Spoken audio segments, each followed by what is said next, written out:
about Real Housewives of Beverly Hills. It was a pretty good episode. Yes, sir. I'm cut from a different cloth, my texture. Hey! Come on, Jay-Z! Okay, so we down here. I hope everyone is having a good day. I hope this video reaches you in a great mood. And if you're not in a good mood, I hope you're in a good mood when it's all said and done, girl.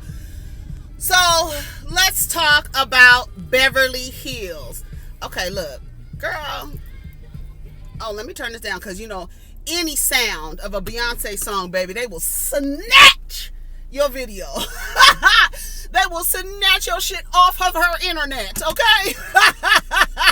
Don't get it fucking twisted, bitch. Don't get it twisted. What kind of car is that? That's cute. That is real cute. That's a Cherokee. Okay. So, Beverly Hills was pretty good. I watched it last night, and then I watched it again this morning. I didn't think I was going to have enough time because I didn't take notes. And, like, literally, if I don't take notes, the video is going to be shorter than the review. Probably 2 times shorter. So, let's talk. Okay, let me roll the windows down a little bit. You know the drill. Oh, I got to get this car washed. Every time I look at that window, child. Okay, so we start off where we left off, right? I thought overall the episode was actually pretty good. You know, there were some parts that seemed like they were fillers. They could have probably made the whole episode about Erica Jayne. But, you know, they had to put everybody else in, you know, to make it a full episode. But they really could have kept it on her because I think everybody's interested in watching Erica go through this. Not for any pleasure. I mean, some people who may not like her personality unfortunately might be getting pleasure from this, but just to see her, because Erica is so like closed off, and you know, they call her the Ice Queen, and you know, so now we're seeing some vulnerability from her. Unfortunately, the vulnerability is, you know, some pain and this thing with her husband, but we're seeing her cry. You ain't never seen Erica cry. You know what I'm saying? So that's what's happening. So anyways, we start off where we left off, right? Sutton, of course, is over there being comforted by everybody. You know, she's crying, the white woman tears, baby. It's funny to watch white women do that to each other, right? I mean, Crystal, she's not a white woman, person of color, Asian woman.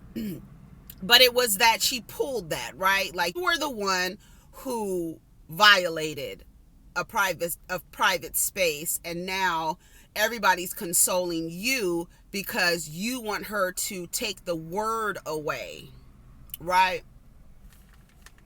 So Crystal is sitting over there by herself. I think it was fucked up. It was actually fucked up to actually see them all over there comforting her and not, you know, no one over there with Crystal. She's left by herself while everyone comforts the crying white lady. That's how it goes.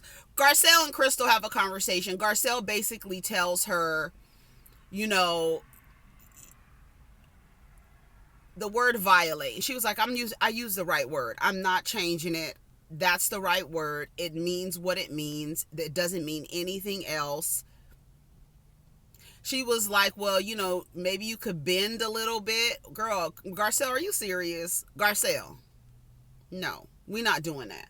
Bend a little bit for what? Would y'all bend? Like, would y'all bend? If you were in the exact same scenario, somebody walked in on you, it was a little awkward, they're making jokes, you say it was a violation, they come back and are upset because it's not a violation, right? They say it's not a violation, and then all of your friends are trying to get her or get you to change your word. Would you do that? I'm not doing it. I'm not doing it. I'm not doing it. I'm not changing no words. Because it's the right word. I can see if she used the wrong word, but she didn't use the wrong word. She used the right word. Because we would be talking about her if she used the wrong word. Like, girl, that ain't even the right word to use. You need to take that back. You know what I'm saying?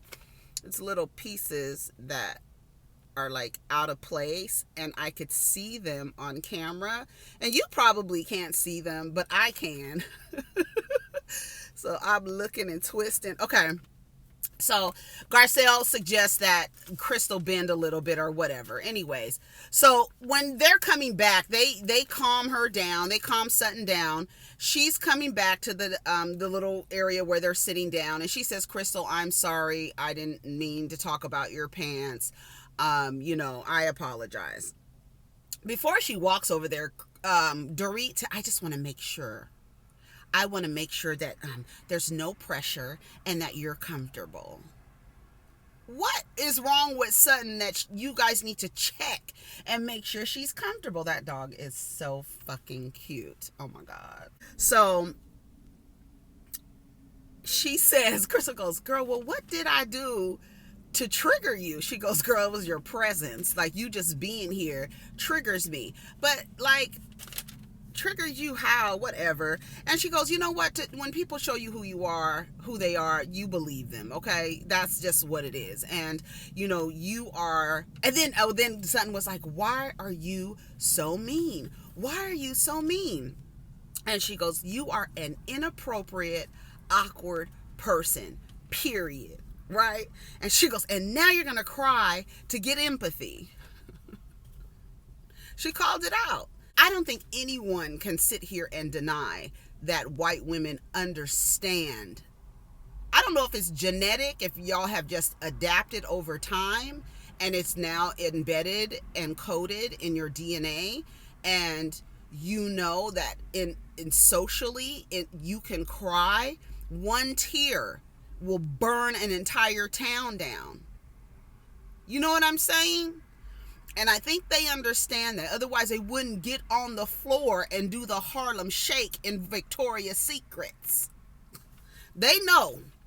They know. And Crystal called it out. Now you want to cry and get sympathy.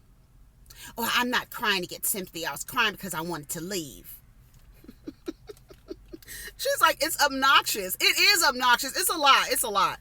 She's like, "Well, the manic, it was a bit much." She was like, "You've just been on me this whole time, basically." And she was like, when you called me manic, that was a bit much. Can you retract that?" No, girl. You're not going to be able to tell me to change the words that I used to describe how I experience you. Girl, what? You were yes, okay. Now, Crystal might be, she's mean. I think we can all agree Crystal is a mean girl, right? But Sutton ain't no fragile little daisy, okay? She's not. She acts crazy and kooky and everything. Like, she ain't no dumb. If she was dumb, she wouldn't have. Sutton is not dumb. Sutton is not dumb. You need to take that back. I'm not taking nothing back.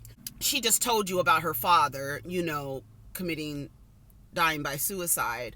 So he was manic at the time. And so it kind of rubs her the wrong way. So that's where she's coming from with that. So then Crystal goes, "Girl, okay. All right. I won't use the word again. And I shouldn't have used the word." I don't think she says, I won't say that again. I don't think she apologized. She did not apologize. She just basically said, "I won't say that again." I'm not sorry for saying it. I won't say it again, though. No worries. I think that's fair, bitch. I'm not apologizing for how I experienced you. Bitch, you were manic. And you violated. So I'm not taking it back. No words because that makes you feel a certain way. I'm not going to do it. I'm not going to do it. Especially if I use the right word. Girl, what? You just don't like the way it sounds. Don't do it. Don't do it. If you don't like the way a word sounds to describe a behavior that you demonstrated, don't do it. 4 days later, Dorit, Kyle, and Kathy got the girl. They got the C19, honey. So they all have to quarantine, all of them, because they were just together. So the headlines come out that Erica and her husband are embezzling. They don't know what's true or not. All the women are talking about it. They're going from scene to scene. You see everybody, having a conversation about, "Oh my God, girl," the headlines. And they're saying that Erica's divorce is a sham and she filed for divorce to hide assets. Kyle described exactly what Erica did later, and I'll get to it because Kyle described it. Yeah, she described it later. So, who was in the scene? I don't know who was in the scene. Oh, it was Erica, Lisa, and Kyle on Zoom, right? Or FaceTime. And, she's describing the relationship with Tom and the power dynamic between them, right? And she's like, what am I going to do? Oh, that was later. She goes, what am I going to do? Kyle's letting her know, I know how to deal with people with anxiety, so I can help you if you're having any problems or feeling any kind of way, just call me because I know how to deal with that kind of stuff. I'm here for you. You know what I think is so weird for people to say, and I've learned that you really can't say this about a person. We know who you are. We know you didn't do this. You cannot say that to anyone. You can't say that. Listen, Erica can't even say that to Tom. You can't say, I don't know. I know you didn't do this. I know you didn't do this. No, you don't. You can say, I know who you are. You know what? You don't. You don't. So a lot of people do that because it's like, I want to attest to their character, right? And they have a good character. They've always been upstanding with me. I've seen them in situations, and this is how they act. So based on what I've seen, I don't think that they would do anything like that. But do you know? No, you don't. And you shouldn't say that you know. Men do that all the time. When a woman is assaulted by a man, the men will be like, I know he didn't do it. I know he didn't do it. And all the while, he did it. You know what I'm saying? You just cannot speak to what someone did and you were not there. It's just, that is really 101, right? Don't attest for somebody who you were not there to witness yourself. When you didn't see it with your own eyes, she didn't say nothing to you about scamming or anything like that. You don't know nothing. I don't think she would do it based on her character. I don't know if she would. I don't think she would. I don't know if she would. I'm just saying. People do it all the time. She's crying, I didn't do this. I didn't do this. So Erica and Crystal and Lisa Rinna are at Erica's house and they're sitting down. I love Erica's house. I think Crystal said she was obsessed with her house. Somebody in the comments was like, I'm obsessed with Erica's house. I love Erica's house. So they're having a conversation. They bring wine over. They're sitting down and they're, having, their small talk, catching up on what's going on with the girls. And, Crystal's talking about, here, I brought you some liquids so you can hydrate with some champagne. And they're pouring champagne and they start talking about the situation. She was like, girl, I don't know, where would you hide assets? This is what Lisa Rinna was saying, trying to be comforting. She was like, yeah, girl, they're saying I'm hiding assets. And she was like, where would you hide them? And she was like, I don't know where I would hide them, right? So she says, some people are really believing what is being said about me. Why do you think that? Because people are, did she say, have a sadistic streak in them? Everyone is capable of anything. Do you understand that? Like, I don't think anybody understands. I mean, everyone, okay? I'm saying that all of us, you, me, everybody, the person sitting next to you, all of us are capable of doing anything. You might not think, like, based on who you are and where you are in your life, you might not think you will do something. But the time may come where you have to make a decision, like, what do I do? And you do it. And then you'll look back and be like, I never thought I had to do that. So you just don't know. The person that you put on a pedestal, it's some people enjoy finding out that the person that people put on a pedestal is actually a piece of shit. Well, guess what? A lot of people standing on pedestals are pieces of shit. Right? They could do some piece of shit. You know what I'm saying? I don't know. Anybody is capable of anything. Everybody is capable of anything. Don't put shit past people. Stop vouching for people if you didn't see it with your own eyes. I'm sorry. That's just where we are today. You can vouch for a character, but your character is just the character of the person is how you feel about the person and what they presented to you. You don't know. You just don't know. You never know. Garcelle goes and visits Rapunzel with her gray roots.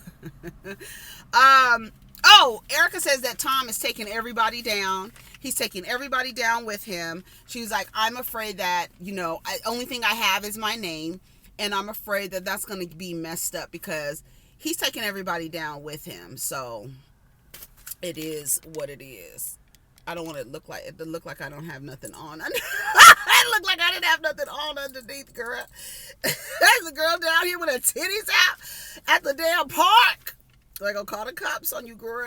Anyways, so Kyle and Garcelle are having a conversation. Garcelle can't go up to visit Kyle because, she just had the girl. And so they're talking from the balcony. So they talk a little bit how they've been working on their relationship and, now she's the Romeo to her Juliet, but she ain't drinking no poison for her. I know that's right. She says, but they're in a better place. Kyle reminds us of when she was in the Little House on the Prairie. Let me tell you something. I used to love Little House on the Prairie. You know what I loved most about Little House on the Prairie? Y'all gonna think I'm crazy. Listen. The part that I loved most about Little House on the Prairie was the wagons and the wheels rolling over the rocks. I loved the way that sounded. I also loved the way it sounded when they would eat, and I don't know if they were eating with tin or whatever. It had to be tin, but I loved the way that it sounded when they ate, and I loved the way the carriages or the wagons rode over rocks and the way the horses sound on rock. I just love the way those things sound, and that's when I think about Little House on the Prairie, I think about the way that it sounded. Isn't that weird? Anyways, shout out to Michael Landon. So, yeah, I love Little House on the Prairie. I did. What was that girl's name? What's her name? Nellie? Wasn't her name Nellie? That bitch at the candy shop. She was always taking people's saltwater taffy. Wasn't that? What was her name? Nellie. I don't know what that bitch's name was. Kyle was in Little House on the Prairie, and there was an episode called Quarantine. They showed a clip from the episode with her and Michael Landon. Okay, so they want to go on a trip. They announced another girls' trip to La Quinta, and Kyle, Garcelle brings up Erica, and she was like, girl, you're reading the headline. She was like, yeah, it's a mess. She was like, yeah, but I have talked to her, and she said she didn't do it. And she says, Garcelle goes, is this the same person we know? I'm just reading all these things. And she goes, no, based on what I know, it's not her. And then Garcelle was like, yeah, because you've known her longer than I have, so I don't know. And she says, but husbands can have secrets. And I totally forgot that Garcelle's husband was in a relationship for 5 years before she found out. Y'all, I forgot about that. I was like, oh my God. Michael. What's his name? Michael? Motherfucker. He was cheating on Garcelle for 5 years. No, not bitch. Not cheating on her. He was in another relationship for 5 years. Okay? So when she said that, I was like, I remembered. I was like, oh my God, I forgot. So she can attest to that. She could say, girl, honey, they be doing shit right under your nose. And that's the truth. Honestly, I think a lot of people think she knew, right? But the way that she describes a relationship, unless she's just completely lying, he doesn't seem like he would tell her shit because he probably doesn't think she's worth it, right? I could see that. The way that she's describing how he has gotten over the years and how his view of her has changed, right? You don't know what your husband does at work, right? You don't know what your partner is doing at work. You don't know that. Your husband can come home with a bonus and he calling it a bonus, and that motherfucker could be embezzling, okay? And you think it's a bonus, child. So, it's possible. Anything is possible. She could have known or she could not have known. But based on what she's showing us, she's letting us know she didn't know shit. I didn't know shit. I'm not doing it. And then Kyle, she said what I think happen. That's the first thing I said when she filed for divorce. I said, she knew that what was going to happen, and she was like, oh no, motherfucker, I'm not going to be attached to you no kind of way. You going down by yourself. Because what you've done, I believe that she knew that the lawsuit was coming. I don't believe she was surprised. I believe she knew, and I believe she was, like Kyle said, oh, this is about to happen, we're getting a divorce. I'm not going to be tied to you no kind of way. So they could take all my shit that I've worked for? Absolutely not. And I do believe that Erica is mentioned in the lawsuit because of her visibility. She is on a hit reality show. I use hit loosely. She is on a hit reality show. Her name is big. She's a recording artist. The visibility put her on the lawsuit. I know she didn't know shit about it. Put her ass on the lawsuit so we can get some visibility and this can get in the media. You know what I'm saying? Because Erica of Real Housewives of Beverly Hills' husband is going down for blah, blah, blah. Because if you just put Tom Girardi, ain't nobody going to know who he is. So let's get some visibility. Put her name on the lawsuit. And that's what I think. I agree. I agree with Kyle and what she said. Erica got her ass up out of there. Erica tells Crystal and Lisa there was a power imbalance in their relationship because he was 22 years older. And they showed an old picture of, he was not a bad looking dude. He's not a bad looking older man at the time. But she says, I just want to let you ladies know where your money is. Know where the money is. Crystal says she's in fear of looking at the bank account that her husband manages. Must be fucking nice. It must be fucking nice. But let me tell you something. I would want to know. I'm like Lisa and Harry. We have our joint account and we have our separate accounts. And that's how it's going to be, right? So I know where everything is going or whatever. Our joint account, I know where the stuff is coming from. So she says, yeah, you need to know where the money is. And then Crystal says, if she were to ask her husband, I'm sure he would be happy to show her the books. But if he wasn't, that would be a red flag. And I agree. Girl, why you don't want to show them to me? What's going on? Because like on Bridgerton, and I hate to use a fictional example, but the wife is sitting up there, the Featheringtons sitting up there. She thinks she's rich, and her husband is gambling everybody's money, the dowries, everything. What do they call them? What did they call them back then? I don't know what they call them. Dowries. I don't know what they call them. But yeah, he's spending up all their money. And she had no idea until she went to try and buy a dress and none of their bills had been paid. I mean, I don't think it's uncommon that wives trust their husbands who don't work, right? Who don't work. They trust their husbands. That's why that man over there on the channel, he wants the women to be financially dependent on men, because then they really can do whatever the fuck they want to do, right? Know where the money is, period. She says, but I kept asking about things, and he was mean, vicious, and dismissive.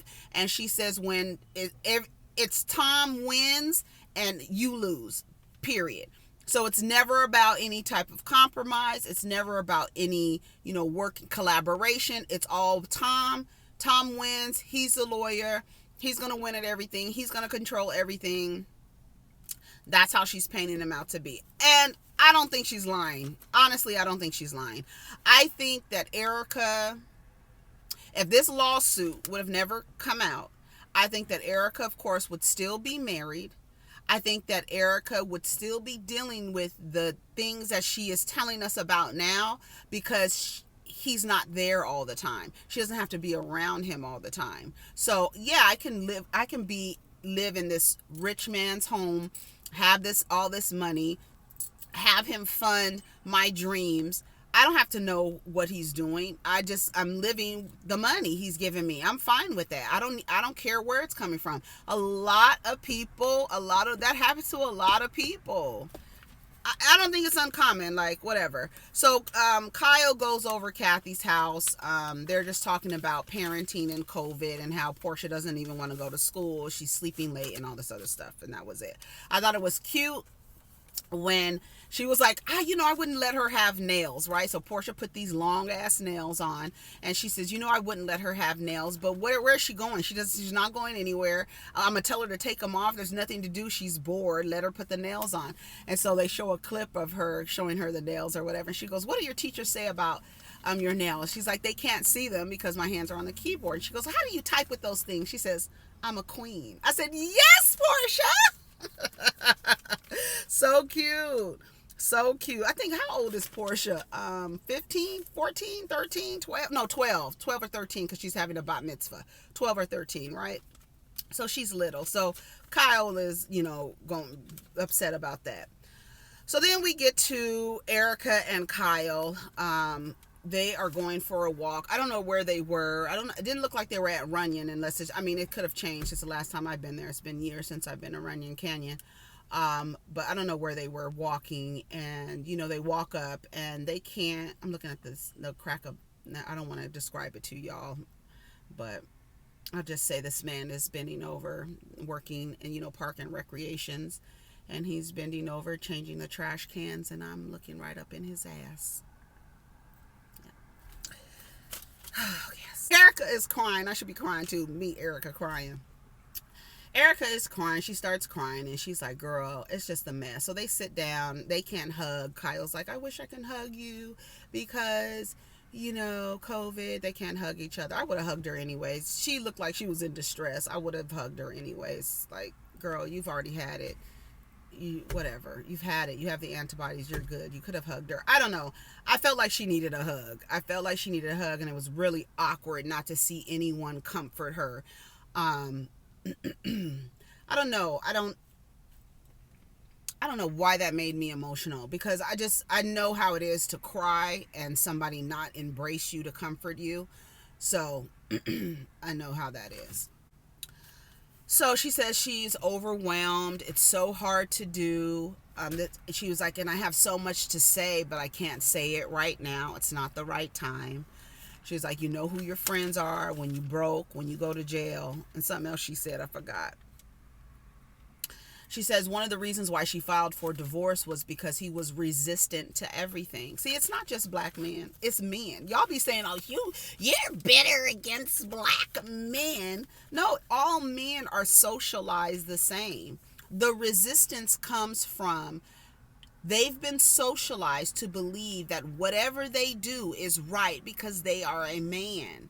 And anybody telling them anything, whether it is to better themselves or not, they are resistant, right? That's why there's no consequences for their behavior. There's no self-correction. There's no self-reflection. There's no room for being better because you're already a man. What else do you have to do? I really don't have to do nothing. I have a penis. I don't have to fucking do shit